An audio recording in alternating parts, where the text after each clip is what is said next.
Lepo pozdravljeni na današnjo velikonočno soboto. Že drugo leto mineva, odkar Društvo kmetic Ajda ne pripravlja velike razstave dobrot, ki sodijo na velikonočno mizo. Zato smo se letos iz knjižnice Šmarje pri Jelšah odpravili na potep, na obisk k predsednici društva, gospe Francky Javršek, in bomo tako virtualno na YouTube kanalu knjižnice Šmarje se spomnili običajev ob veliki noči. Priznam, da se danes počutim kot lisica, tista iz Malega princa. Malemu princu je namreč dejala: prihajaj vedno ob istem času, zato se najinega srečanja veselim že prej. Kajti to srečanje je tako kot praznik. Praznik je drugačen od drugih dni v letu, v življenju. K praznikom sodi tudi obredje in velika noč je teh obredov polna. Vabim vas na potep po velikonočni mizi, ki so jo za vse nas pripravile članice Društva kmetic Ajda, predsednica Francky Javršek in članici Valčka Golob in Brigita Gajšek.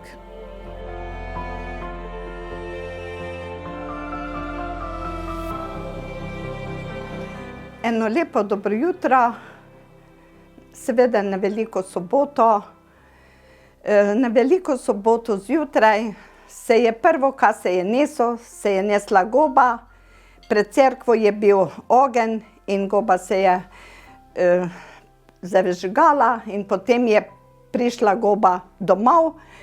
Doma je potem gospodinja z gobo zakurila krušno peč in takrat se je potem začela tudi priprava peke potice, peka kruha. Seveda, ko je gorelo že v krušni peči. Pripravljali so se seveda kruh, mlinčeva potica, kar je značilna za naš konec, seveda tudi potica, bel kruh, šunka, hren, pirhi, seveda mogla biti tudi vino. In to je bilo, ko se je dalo potem v košaro, ko se je odneslo v cerkvo na žegen. V košaro je šlo šunka, klobasa, kruh,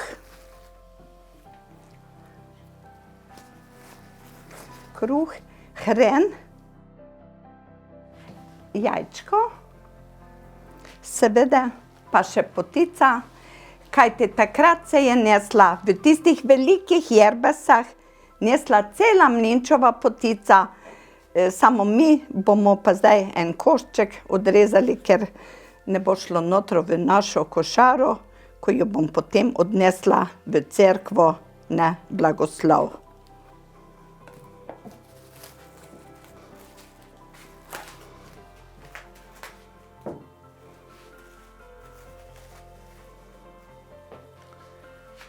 Tako, zdaj je košara pripravljena za blagoslov. Treba jo je bilo pokriti z prtičkom, nekako simbolom velike noči, in tako se je potem košara odnesla k blagoslovu.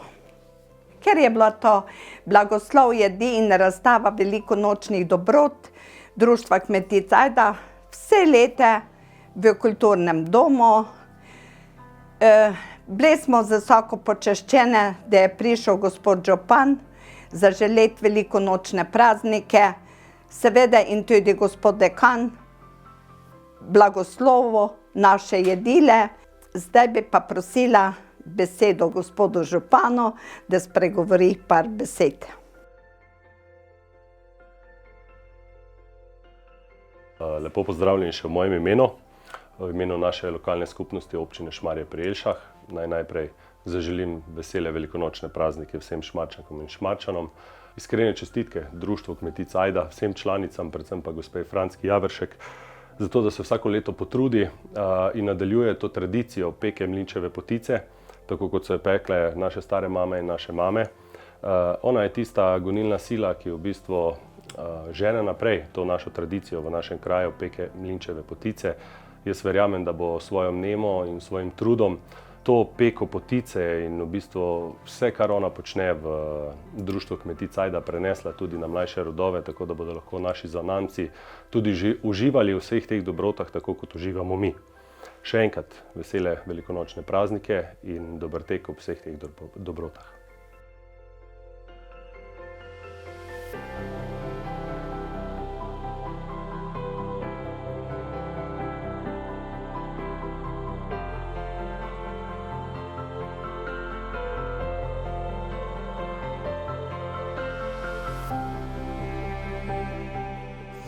Tako lep sobotni pozdrav. Slišali smo že, kaj vse sestavljajo velikonočna jedila, velikonočni žegen, ampak da to malo tudi dobi eno razsežnost duhovnega, verskega pomena. 40-dnevni postni čas je nekako za nami. Z današnjo veliko soboto, ki je nekako zaznamovana z eno rahlo tišino, saj se spominjamo, da je Jezus Kristus počival v grobu po včerajšnjem velikem petku, trpljenju in smrti, in nekako je ta tišina že napoveduje nekaj velikega pred nami. In če je postni čas malo bolj spokoren, morda smo si v tem času dali kakšno odpoved, kakšno dobro delo, kaj več morda duhovnega, kaj brali, kaj bili morda bolj odprti za bližnjega, nas sedaj preko teh velikonočnih jedil, ki so ena taka lepa tradicija in je, kolikor mi je znano, ena taka slovenska posebnost, saj drugi narodi pravzaprav ne poznajo blagoslova velikonočnih jedil. Seveda ta bogastvo in obilnost jedi, ki krasijo velikonočni zajtrk in velikonočno mizo, pravzaprav tudi na zunaj nakazujejo tisto duhovno, versko globino, ki jo velika noč seboj prinaša. Prav gotovo, ko ste pripravljali vsa ta jedila, prav gotovo bo ta blagoslov, ki ga boste prinesli domov, preko teh jedil nekako izražalo tudi vaše notranje razpoloženje. Ljudje smo telesna bitja, zato tudi duhovne, verske stvari izražamo pravzaprav na telesen način. Eno je tudi praznovanje, ki je ob praznični mizi. Zato bi vas morda ob letošnji veliki noči spodbudil in povabil, da res, ko se boste usedli za ta velikonočni zajtrk ali obed, kdarkoli, kakor pač imate to v družini navado, da bi podoživeli nekaj lepega, nekaj globokega, predvsem pa, da je Božji blagoslov, da je Bog, morda še prav v teh časih, ko so morda malce negotovi, morda smo v teh časih tudi koga izmed naših izgubili, vendarle čutili tudi Božjo navzočnost in Božjo pomoč, Božji blagoslov in tisto vstajenskost in življenjskost, ki ga velika noč seboj prinaša. Pa res vam želim vsem blagoslovljen velikonočni praznik.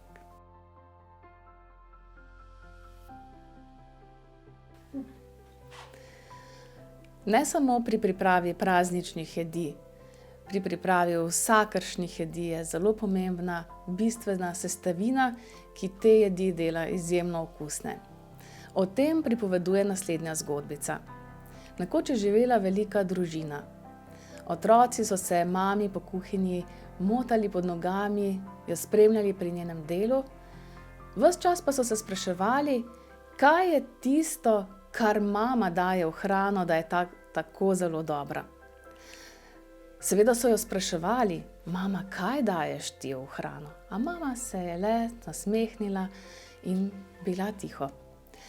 Ko so jo opazovali med kuhanjem, pa so videli, da je med lončki z začimbami čisto na koncu stal povsem poseben lonček.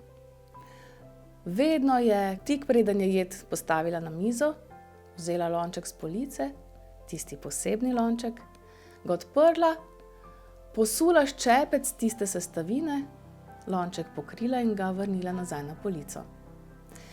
Edino pravilo je bilo, da otroci nikoli niso smeli pogledati, katera sestavina se skriva v tistem lončku. Seveda bili so radovedni, spraševali so jo: "Mami, pa kaj skrivaš v tistem lončku?" A mama jim je nenehno odgovarjala: "Boste že videli, vse ob svojem času." Čas je mineval, otroci so se odselili od doma, zrasli, si ustvarili svoje družine in seveda prišel je čas, ko se je mama poslovila za vedno. Vrnili so se v prazno kuhinjo, posedli za mizo, se spogledali in naenkrat so se pogledi znašli na tistem čudežnem lončku, ki je vse jedi delal tako posebno dobre. Opogumili so se in pogledali. Najstarejši je odprl lonček in kaj je bilo? Lonček je bil prazen. Pogledali so še bolje in čisto na dnu lončka je ležal majhen listek. Pogledali so in na njem prebrali: "Vsaki jedi dodaj ščepec ljubezni." Gospa Franska, imate tudi vi v svoji kuhinji kakšen lonček s posebno začimbo? Lončka s posebno začimbo nimam, ampak tisto, kar pripravljam z ljubeznijo in se mi zdi, da tisto daš potem notro v ta lonček, čarobni lonček, tiste ljubezni, ko pripravljaš jedi. V praznične jedi gre pa najbrž še en ščepec. Ja, tisti je pa malo bolj veliki ščepec ljubezni in je prav, da se tudi med temi velikonočnimi prazniki naj bojo ti ščepci ljubezni in sreče zelo veliki. Dragi naši vsi, ki nas spremljate, upamo, da smo vas nagovorili, da boste zase in za svoje drage pripravili dobre stvari, začinjene z veliko mero ljubezni.